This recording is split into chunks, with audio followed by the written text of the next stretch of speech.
Hello, and thanks for joining us. Coming up on today's show.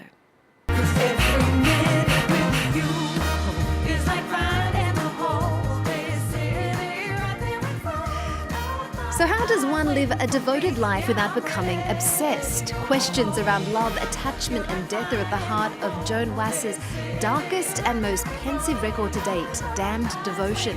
As a session musician, she's collaborated with everyone from Lou Reed to Damon Albarn before taking centre stage as the frontwoman of Joan As Police Woman.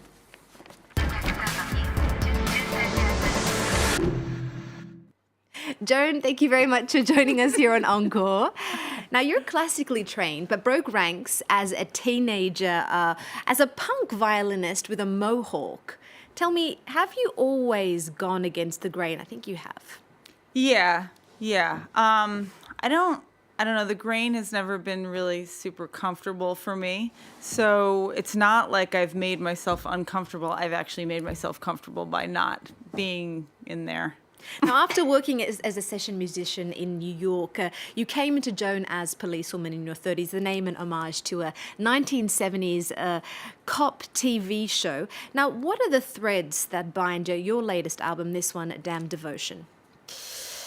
Yeah, the state of devotion, mostly when it comes to romantic relationships, but in general, also to music, and that balance of not falling into total obsession and not being full of fear. So that fine line.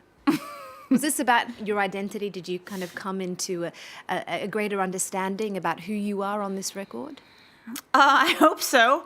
I'm always sort of checking out those themes because I'm always just trying to get more at the heart of what's going on with me in relationships, especially. Well, let's take a look at some of the faces of Joan Wasser. Okay. This is Tell Me. Tell me, tell me, tell me. What do you want? Tell me, tell me, tell me. What do you need? Try taking the invitation, lay it on me.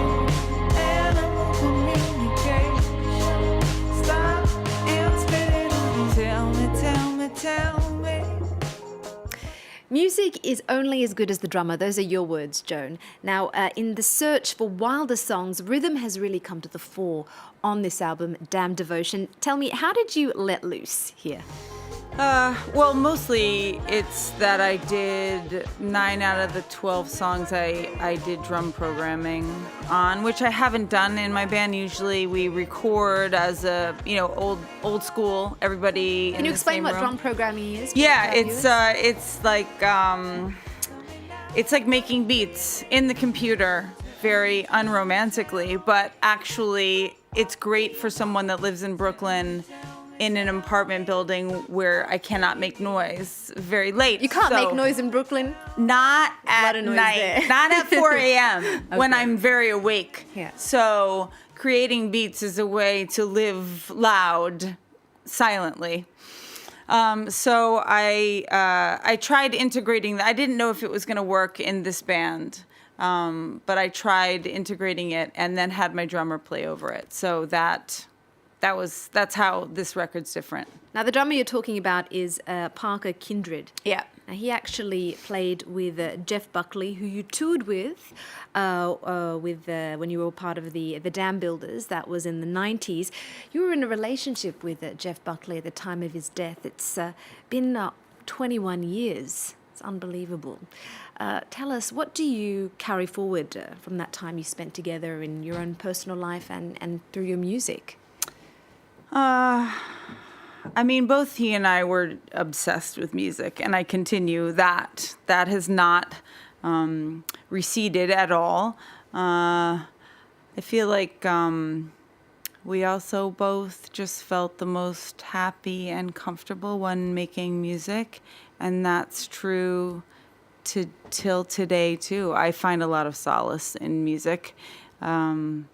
And I mean, that's where we bonded initially and throughout our relationship. So that definitely continues. How do you feel about his legacy all these years later? I mean, the fact that he lives on so strongly through his Oh, that's music. great.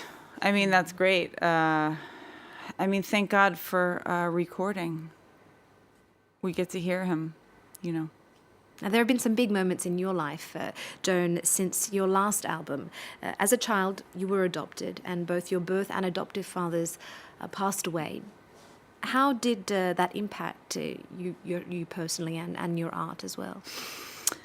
Well, there's a song on the record called "What Was It Like" about the father I grew up with, my adoptive father, about how even when you grow up with a parent, you don't ultimately really know who they are, who anyone is, you know. And so I tried to ask so many questions before he went, but there's always other questions that you haven't remembered to ask. So it's just, you know, that idea of who is someone, who is someone, you know.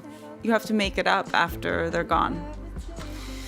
And coming back to you, that you also question your own womanhood. That's a state you've struggled to define, especially in your early punk years, a period where you've said that you were out to prove that you weren't just a girlfriend, but you were actually part of the band. On this record, you have a track, The Silence. You recorded the chanting at a women's march in Washington. Where are you now on that journey with femininity? Well, throughout my life, I've felt pretty comfortable being a woman. I feel like other people have not felt comfortable with it. Like, the reason why I was trying to prove I wasn't a girlfriend is because I'd arrived to sound check and people, you know, the sound guy would just assume I was a girlfriend and not a player. I guess it's a constant comfortability with just being in my person, which is a woman who is fairly unafraid to say what she thinks. I did take audio from the Women's March that happened last year, shortly after our unmentionable non-president got into office, which was an incredible event. You know, so many people showed up. It was very powerful. And so I put that in the song, The Silence, which the refrain is, it's the silence that's dulling the blade, which is, you got to be sharp. You got to say it all right now. Now is the time. Now, speaking of the silence, when you have your own quiet moments, can you tell me what kind of music do you listen to just for fun to fill that air there?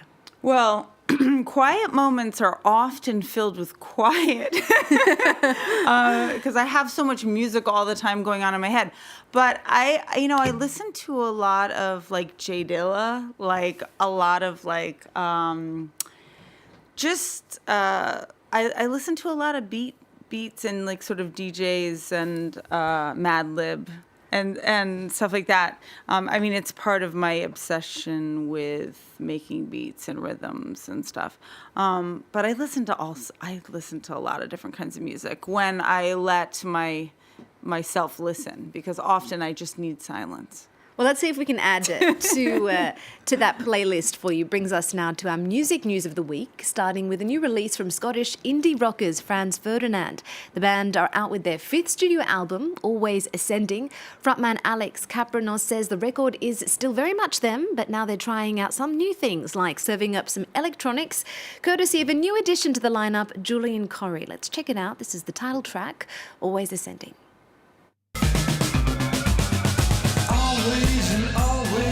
Always ascending, opening line leads an uncertain ending. Always ascending. The God seems to cross, but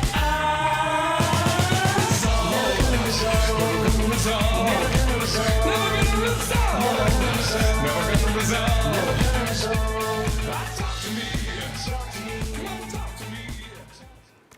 Moving on to MGMT or The Management. The psychedelic pranksters of electro rock have been making music for the best of us, the freaks and geeks, for over a decade, Will. The boys are back with their mind-mangling fourth record, Little Dark Age. I caught up with the duo in Paris. Take a look. It was our intention on this record, more than the last one maybe, to make music that people could dance to. And that is, I think it's important to get people together to kind of share an experience and maybe allow them to like have more of an open mind or feel like there are people like them in the same room and they're like getting together. And I think that, you know, that's like the start of a revolution in a way. So kind of like a dance revolution.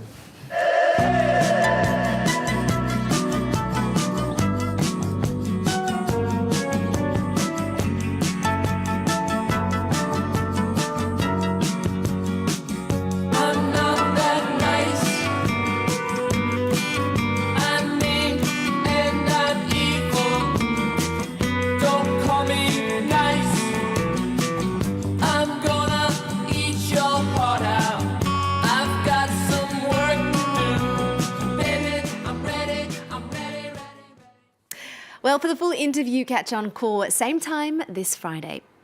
Here in France, our version of the Grammys, the Victoires de la Musique, is taking place this week. We're going to leave you with a new clip from Juliette Armanet. The French singer is up for Revelation of the Year with her new album, Petite Amie.